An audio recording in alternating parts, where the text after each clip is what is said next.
Hey guys, my name is Nick with HiViz LEDs. I'm on the engineering team here. I just wanted to give you guys a quick tutorial today on how to swap out your lights on the Whirl-E-Bird. So today we're going to take out one of these red light pods and swap it out for a blue light pod. There's only a couple things you need to get this done. Those being your new light that you can purchase from HiViz LEDs and a Phillips No. 2 screwdriver. Having an extra long one's nice because you get a little bit better access to the head of the screw on the Whirl-E-Bird. If you got a torque wrench with a bit, that's even better, but it's not totally necessary. So yeah, we'll get going on it. So we're gonna swap out one of these red lights. You can tell which color your lights are by the engraving on each light. So this is a -W, that's a white light. And then the -R are gonna be red lights. So we're gonna swap out one of these guys. So to start, just take your screwdriver. There's gonna be a nut and a panhead, or sorry, a countersunk Phillips screw on each of these. So we're just gonna start removing that Phillips head screw. It does make it easier if you kind of just hold your finger on the nut while you do it. And then as that comes off, just be careful you don't drop anything. All right, so we've got that nut loose. Take the nut, put it down on a shop towel or something secure so you're not gonna lose it. And then grab that screw and slide it out as well. Now to remove the clamp, you wanna take whichever hand works for you better, it's up to you, but take one of your hands, take your index finger and kind of peel the clamp apart and then start to remove it using your fingers from the back. So once you get that going and off the back of the bucket, then you can start to peel around the light bucket and you can use your other finger to peel off the other side as well. And that's the light bucket off. You can set that down, or sorry, the clamp off, I should say. So when you pop the lights out of the bucket, you're gonna notice you have two ring terminals, a positive lead and a negative lead. You're just gonna use your Phillips head screwdriver to remove both of these. Just take note, be careful not to lose the hardware. You do have a relatively small screw and there's a lock washer underneath the ring terminal. So just be careful not to drop those while you do this.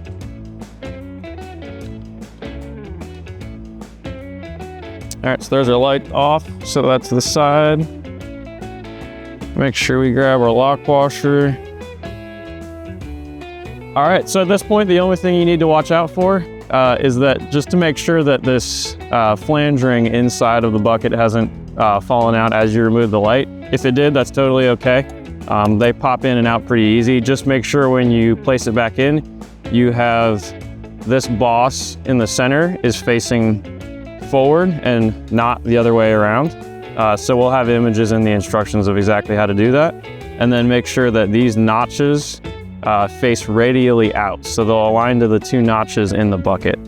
So you just kind of find your spot for those and then just takes a little push to pop it in. So pretty easy on that part. At this point, we're ready to put the new light in. So we're gonna place this blue light in that same spot. So peel that off the front and just do the same steps in reverse. They'll come with new hardware. So if you did happen to lose the old hardware, there are new screws and new lock washers on there as well. So there are markings on the back of the light to be able to tell which side of the polarity you're looking at. So there's a positive marking on this side. It's down in the cavity. It's a bit tough to see. If you shine a flashlight on it, you'll be able to see it. And there's also a dash for the negative side in this side of the cavity. You also can tell just based on the orientation of the light. You're holding the light in your hands and you have the vent towards the bottom and you're looking straight at the back. The positive side is going to be on the left and the negative side is going to be on the right. So that orientation will always be the same based on where the vent's at. So we'll start to reassemble this. So we'll go lock washer onto your connection. And we'll grab one of our screws, place it through the ring terminal, and then begin to thread it on. And then same thing with the positive side. Once you've got both of those in there, just kind of straighten out your connections, start running them down. So we want to snug those up pretty good. If you do have a torque wrench, now would be the time to grab it. We'll set this for about 10 inch-pounds.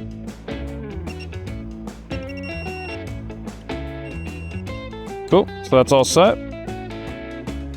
Now, when we place the light back into the fixture, you'll notice that there is kind of an alignment tab on the back of the heatsink. We want to line that up so that it aligns to, from this perspective, the key slot on the left side. So that's going to place the HiViz LED lighting logo facing radially out, and the Whirl-E-Bird.com engraving is going to be facing inward.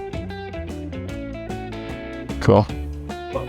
So with the light in place, just kind of gently resting in the bucket, hold the face of the lens, and depending on which hand you prefer, you can do this either way. I'm right-hand dominant, so I'm going to start with the top of the clamp in my right hand, and I'm going to get it started around the edge of the bucket here with my right hand, and then as I work my way around, I'll use my left hand to pull the clamp apart. So we'll slide it on there like so.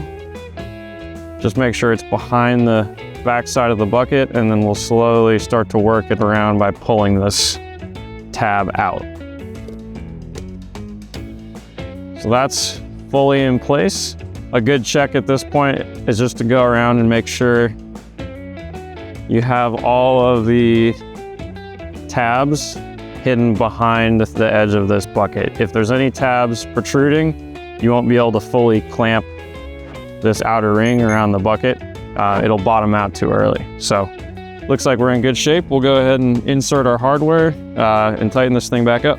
Just take note of the orientation of the hardware on the rest of the Whirl-E-Bird. So all of these face the same direction, kind of follow the same path. So you go this way, we'll want to insert this screw the same direction.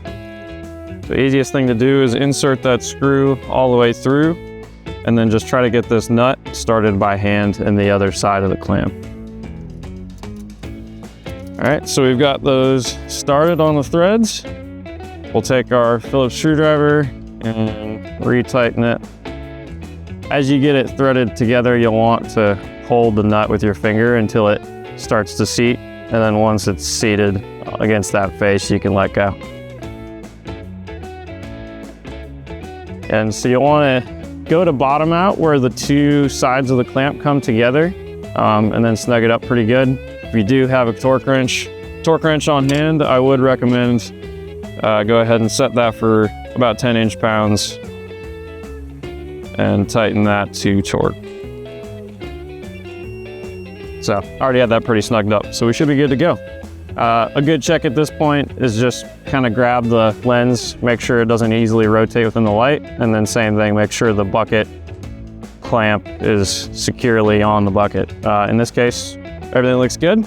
So we're good to go, and now we have a Whirl-E-Bird with red, white, and blue lights on the front. So appreciate y'all following along. Let us know if you have any questions.